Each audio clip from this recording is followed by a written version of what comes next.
Sydney City Bonsai Club. We're resourcing a little cart out in the bonsai judging area for the bonsai competitions on for the next 2 days, today and tomorrow. Today was the judging and tomorrow is just the exhibition, but I'd invite you to come out and have a look at the trees that are out there. The topic today that we've been asked to talk on is the history and maintenance of bonsai. The history of bonsai goes back thousands of years. People growing things in pots goes back to Egyptian times. The normal reason for doing that was for medicinal purposes, because people wanted certain herbs and spices and whatever for medicinal and to grow food. And that's the way it stayed through the Roman times and up until about 2000 BC. Then the Chinese started to develop bonsai as an art form. So the trees were not grown for food or medicine, they were grown for appearance, they were grown for ambience. So that was, in China, that would be called penjing, as apart from bonsai. Penjing accent is on a landscape. It's the tree in a landscape. Bonsai is more about the tree itself. The growth of trees for aesthetic purposes moved from China to Japan, and in Japan it was called bonsai. So for most purposes you could interchange penjing and bonsai and mean the same thing, but there are subtle differences. It remained in Japan for a decade, a couple of centuries, until around the mid-1800s when Japan opened up, or Japan was opened up by European and American forces. Then there was a filtering of the art of bonsai to the west. And from there it spread through America, across to Europe, and now it's pretty well established right around the world. But it will normally go under the description of bonsai. What is a bonsai? Well, technically, to the Japanese, bonsai means tree in a pot. Having said that, there's a tree and it's in a pot. Nothing on the stick. But I don't think, certainly amongst followers of bonsai, that would not be called a bonsai. That would be called a tree in a pot. It has to have some aesthetic value before you really consider it a bonsai. So what we have to do is go from something like that to maybe something like that, which has got some aesthetic value to it. We go through a stage. These are all figs. These are all Port Jackson figs. They're a common bonsai plant in Sydney because they're indigenous to the region. They grow like hell, they can't kill them, and they're actually quite a famous plant. That's all big kicks for bonsai. And we move from a plant like that, that's grown from seed, just taken from under a tree. That seed was planted about a year ago. So that's what it's done in a year. Put a lot of that on in the last couple of months because the weather's been really good for bonsai. Enormous leaves on the thing because it's a young plant and it's trying to go like hell. It wants to grow really fast. So it's got big leaves. What we're after is smaller leaves. Here's a plant that's probably about 2 years old, and a bit. And it's thickened up all this section through here and then been cut off. And that's the cut back in there. From below that cut, you'll get a whole pile of other branches, and you start getting picky and choosy again, let it grow for a while. These branches are now hardy enough to start wiring and bending and starting to form it into a shape that you want. And add about 20 years to it, and you can end up with something like that. Mind you, you can get that looking pretty good in about 4 or 5 years. But this little fellow's about 20 years old. Is he going to get any bigger in 20 years? No. He'll still be that big in 20 years' time. That's because that's a style that I particularly want, and I'm getting old. I can't pick up my big bonsais now, so I go for little fellas. But how do you keep them alive? It's not difficult, but it's consistent. People ask me if bonsais are high maintenance. They're not difficult maintenance, but they are high maintenance. You have to keep in mind there's 3 things of bonsai, and when I say bonsai, I mean a plant, a tree. It needs water, it needs sunshine, and it needs nutrients. The first thing that's going to kill your bonsai, almost absolutely, is watering or not watering. 90% of bonsai failures are due to watering. The bonsai pot is only a small reservoir. There's only probably half a cup full of soil in that thing, and it's very free draining soil. So it doesn't hold a lot of water. It's only a small reservoir for that tree to call on. And some of the others you'll see are even worse. This one has got a fair lump of soil to call on, the amount of foliage it's got. But some, I've got one out there that has about 2 teaspoons of soil in it, and it's got a hair on it like that. Loss of water will be your first bonsai kill. What criteria is? The criteria is to make sure it never dries out. You know, you do it once a day, twice a day, 3 times. It depends on the plant, it depends on its environment, it depends on the weather. The criteria is if you scratch the top and it's not moist just under the surface, you've got a problem. Some trees are very, very susceptible to it, elms, maples, trees like that. If you dry them out, you've got firewood. Simple as that. And you only do it once. With a fig, they're much more forgiving. I've seen these suffer terrible fates, and I'll come back. Again, a good reason for having figs is as a start of bonsai. The next thing likely to knock your plant over is sunlight or lack of sunlight. People think these are special trees. They're not special trees. They're exactly the same tree as you'll see growing around the district here. There's a dirty great big one just outside that door there, near the oval place. That's one of them. If I took that tree out and put it in the ground, it would grow into one of them. It's not a special tree. It's a tree given special treatment. So sunlight is one of those things that you've got to treat it to. And just like that big tree outside, this needs that same sunlight.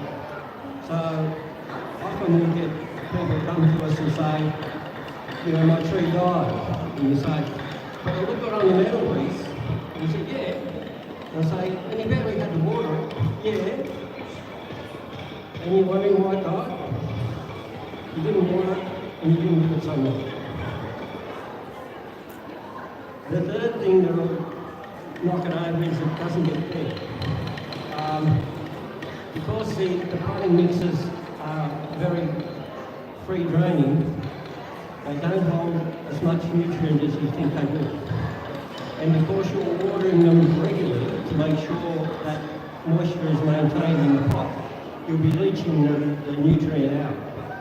So what you've got to do is make sure that they're actually well fed. So any good organic fertiliser will do. They don't seem to be terribly finicky on low potassium, high potassium, all that sort of stuff.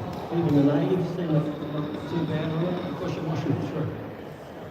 But they do need a feed.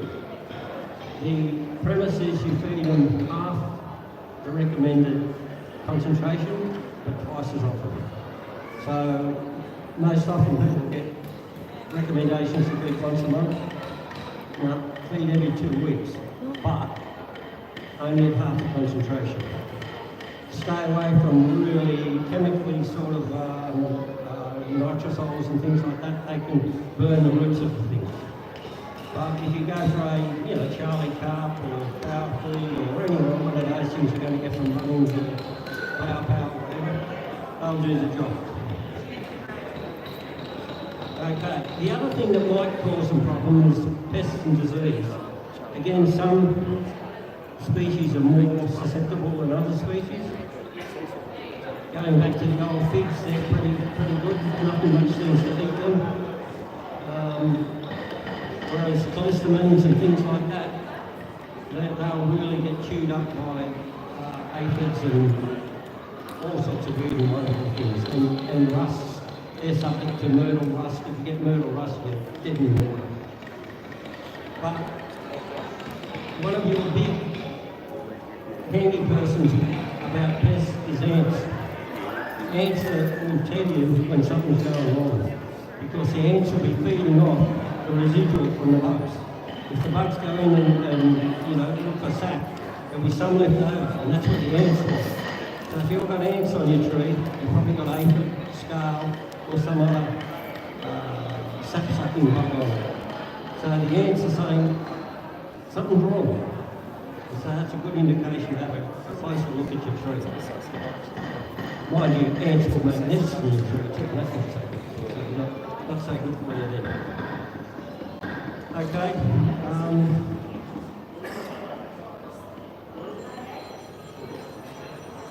The other thing with bonsais, particularly if you're starting, is to pick a species that you're going to have a win with. Don't pick a tree that's got a low survival rate. You're likely to be disappointed and give up. My personal preference is for these little fellas. You can't cause them any harm. If I got an axe and hit that with an axe, I'd have 2 trees. They stump in the ground and they never take a cut off the one on the top and they go quite nicely. If I did that to a eucalypt or a pine, dead. Absolutely guaranteed. But when you get a bit cocky and you played with them and you've had a few wins, then you go to something that's going to test you a bit more. And the eucalypts and some of the Australian natives will test you very severely. Having said that, there are many Australian natives who make excellent bonsais. They're tough, they're durable, they're good for the climate we've got, and they make a great bonsai. There's lots of introduced species that make good bonsai too. Brushbox, Buxus, I should say, not brushbox. Well, brushbox you can do, but that's no good. All your junipers and things, they're classic bonsais, maples, classic bonsais.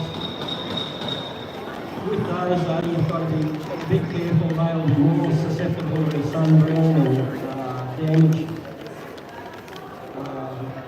More susceptible than, say, a humble old fig. But if you pick your tree and you've got a little bit of knowledge, and preferably go to a bonsai club, and that club will give you some insight on which trees to pick, how to pick them, where to get them. You should actually be fairly successful. That raises a point of where do you get them, if you want to start. This was grown from seed.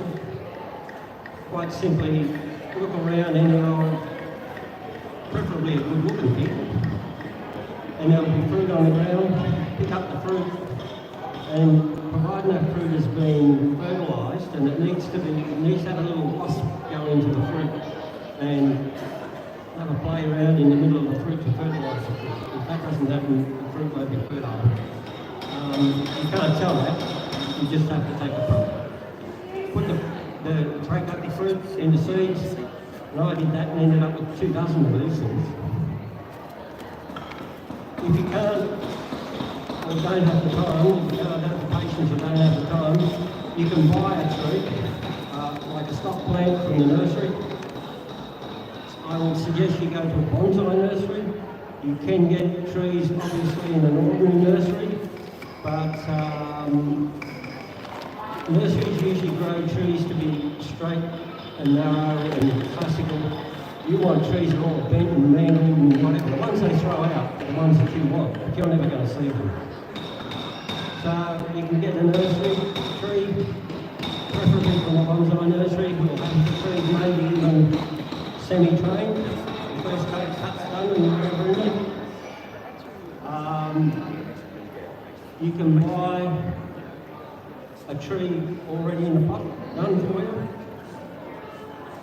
I don't know if I'm allowed to say I wouldn't go to certain hardware stores and other places because they will sell you something a lot worse than that cost me nothing.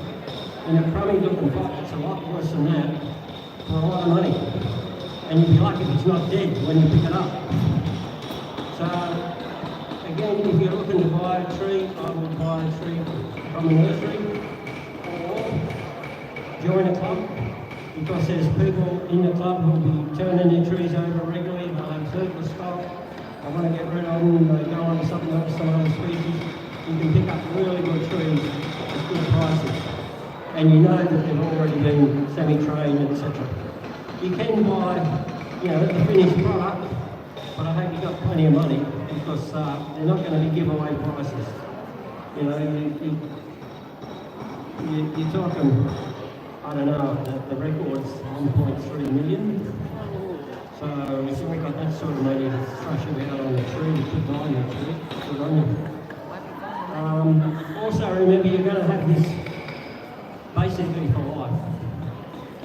That thing is good for probably 100 plus years. So maybe got lots of grandkids and great-grandkids and great-great-great-grandkids. There are bonsais around that are established as being 500 years old. It's not that many of them. I saw something on one that was supposed to be 800 years. You're not going to drill a big hole in it to do a course through it to find out the rings. And usually things, 500 years ago, weren't that well documented. So how you'd know it was 500 years, I don't know, but it's old. I've seen azaleas that were reported to be 400 years old. If a tree will grow to 100 years in a while, if you take care of it, you should get more than 100 years out of it as a bonsai, because you can control all its variables. The premise is that you've got all this succession of people all in the line who know what they're doing. And that's what's going to kill a tree. One of those people in that line. Because they're going to bugger up. But if that doesn't happen, an oak tree can grow to 800 years. Sequoia can grow to 2,000 years. Huon pine will grow to, they've got them at 3,000 years. So that's a considerable investment. Not that any of us are going to see it, but anyway. So they're good things, they're cheap. You don't have to spend a lot of money on them. You can have a whole pile of them for very little outlay. They require some work. Summer, you're going to be watering them every day. In a scorcher, you're going to be watering them twice a day. But if you're prepared to put up with that, then the relative small expense of actually keeping them going in terms of fertiliser and stuff, you've got a companion basically for life. And probably your kids' life, and your grandkids' life, if you can trust any of them to keep it going. My kids, no. When I go, the trees are really good. Anyhow, any questions? Yeah, so you discussed Australian natives like Huon pine. You talked about callistemons, my curiosity is grevilleas and warrators? Can you bonsai them? And what would your advice be? I wouldn't think about a warrator because warrators have very specific. They have to have a fungus in the soil. They're a symbiotic relationship between a fungus in the soil and a tree. If you don't have a fungus, the tree can't breathe. So they're very, very specific. I wouldn't look at one of them. But callistemons, tea trees, lily-billies, all those, yeah. How about grevilleas and Huon pine? Have they successfully? You know, And sassafras and all those tansy trees. Probably about that big. They're very, very slow growing. Extremely slow growing. Very finicky.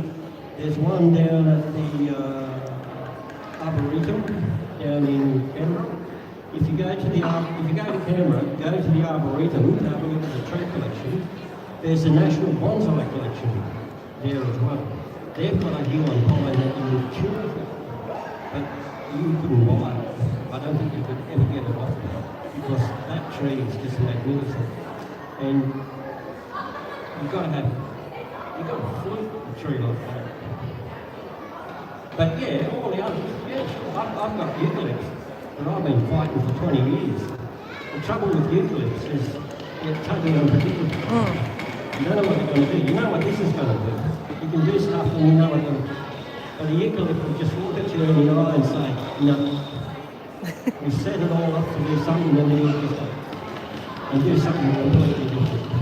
And they're very frustrating. As I say, I've got one tree I've been fighting with for 20 years. Now it's got a trunk on it like that.